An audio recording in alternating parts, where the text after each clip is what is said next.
Secrets. Hey, what's up? I'm Joanna and I buy weird things off the internet. And one weird thing you can buy off the internet is a stranger's diary. And that stranger is usually dead. Somebody passed away and their diary ends up on eBay. And then I buy it, and then I read it, and I tell you their secrets. A lot of stuff can go into a diary. Private thoughts, bad feelings, good feelings, plans to murder someone maybe. We're gonna read about it and find out together. Please remember to subscribe to my channel. If you want to support this channel, subscribe. If you want to do me a favor personally, subscribe. I bought this diary a while ago. I totally forget what's in here. I don't remember what year it's from, so this is a total mystery for all of us. Let's open this up. Here come the secrets. Ooh, okay. What? I don't know what I'm looking at. This is so small and weird.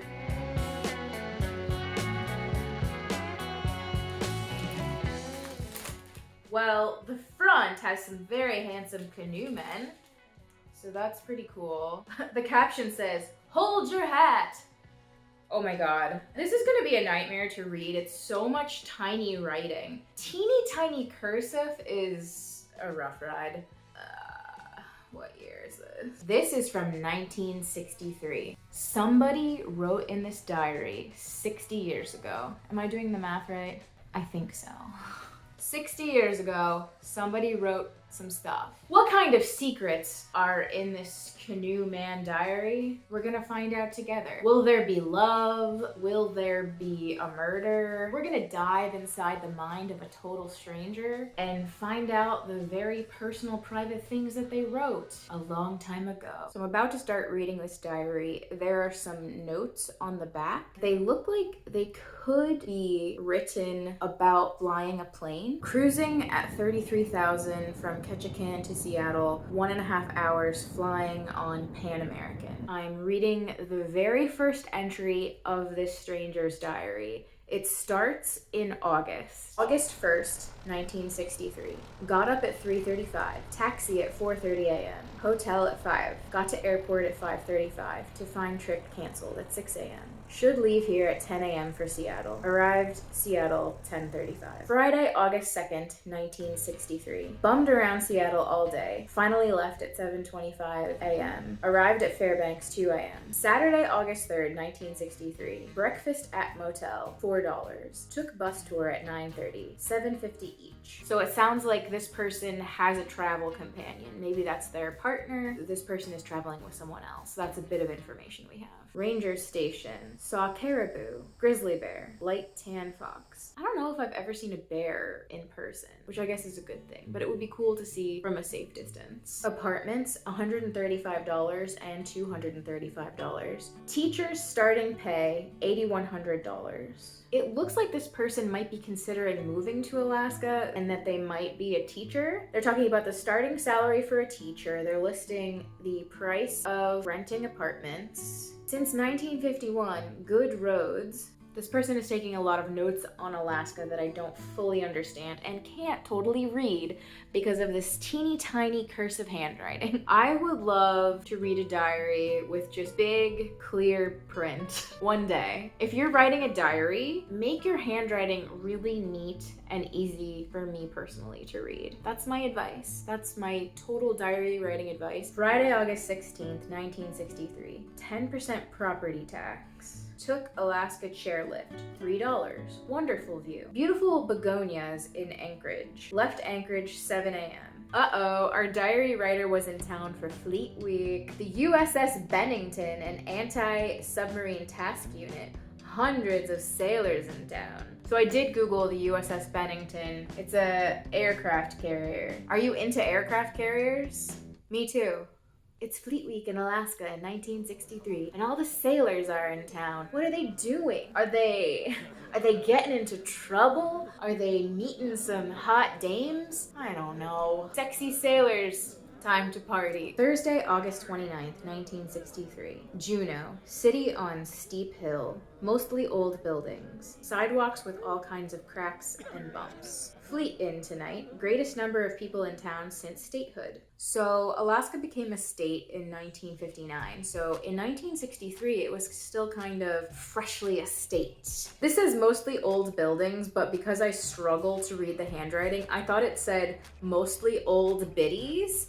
And I thought that this person was saying only old biddies live in the capital of Alaska, and I was excited because that's a weird, mean thing to say. Unfortunately, this diary writer does not say anything that colorful. I do want to know, where do all the old biddies live? I just want to know. Are you ready for some old-timey prices of food? I feel really bad referring to the 60s as old-timey. I feel like old-timey has to be the 1920s or earlier. And I called the 60s old-timey, and that's offensive. But time has marched on, and honestly, at this point, the 60s are old-timey. I don't know, time is an illusion, it doesn't matter. Okay, old-timey food prices. Ham, turkey, 59 cents. Canned milk, 6 for $1. That's a great deal on canned milk. I'm not gonna lie. Salmon, 59 cents. Reasonable. It says reasonable. Bag of spuds, $1.49. Oh, 10 pounds. It's a 10-pound bag of spuds, $1.49. Half a gallon of cheese, $1.56. What are we talking about? Glacier and gold mine tour, $11. What's the difference between a glacier and an iceberg? It's the same thing, right? I feel like glaciers have a bad reputation because one of their ice chunks fell off and sunk the Titanic. Friday, August 9th, 1963. Washed our clothes in laundromat. Rainfall heaviest on record. Here are more notes on the back page talking about this area of Alaska. Ice flows in Arctic Ocean. About 1,600 people, 200 workers, 1 doctor, 1 dentist.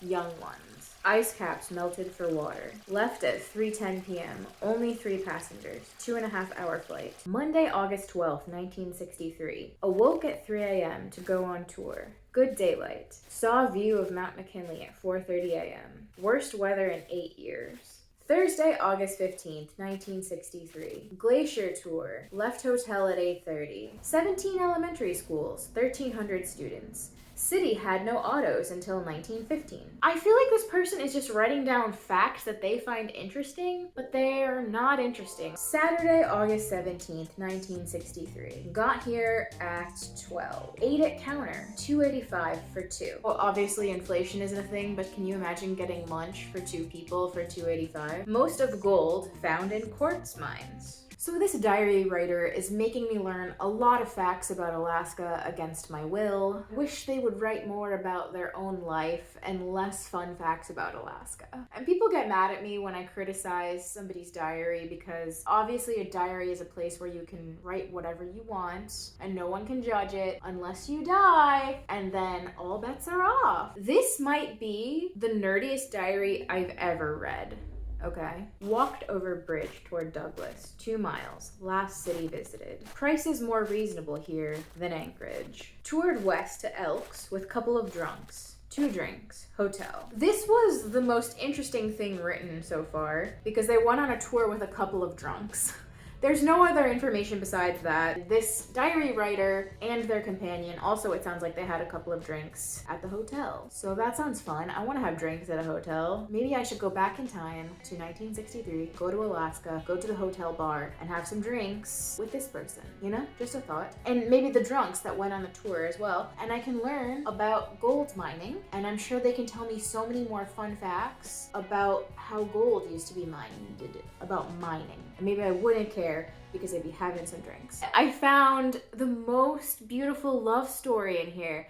I'm just kidding. It's more Alaska facts. Frozen ground all year is permafrost. Why would you even write that down? I am starting to realize that this is specifically a travel diary. So this whole thing is just about this trip to Alaska. I'm still super curious. Who is this person? Who is their companion? Why did they take this trip? Was it just for fun, or were they planning to move to Alaska? Wednesday, August 7th, 1963.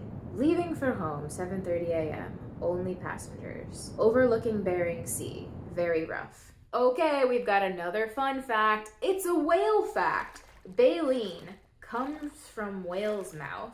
I don't know. This doesn't really feel like a complete whale fact, and I'm disappointed. Whale facts. Here's some notes on how much they spent on hotels during their Alaska trip, and the total comes to $272 for 13 nights at a number of different hotels. So I busted out the inflation calculator, and this is actually kind of an expensive vacation or trip for 1963, because $272 in 1963 equates to like $2,600 currently. And for 13 nights, that's roughly $200 a night for each hotel, which is not like cheap. It's not crazy expensive, but it's not cheap. Drop in some cash in Alaska. Okay, that is everything that's written in this diary. They were maybe thinking of moving to Alaska because they wrote down how much apartments cost, the starting salary for a teacher. Did they end up moving to Alaska?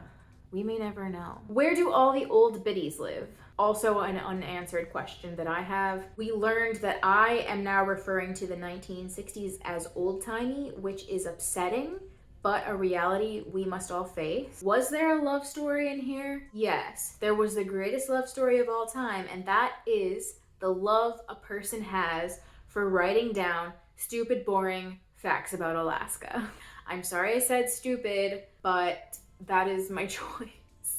This is just a warning for everyone. If you're writing a diary, make it good. Don't make it boring. Don't write down stupid stuff, or go ahead and write down as much stupid stuff as you want, but you must augment it with juicy details, hot gossip, romance, murder, something, even just your weird messed up feelings about anything.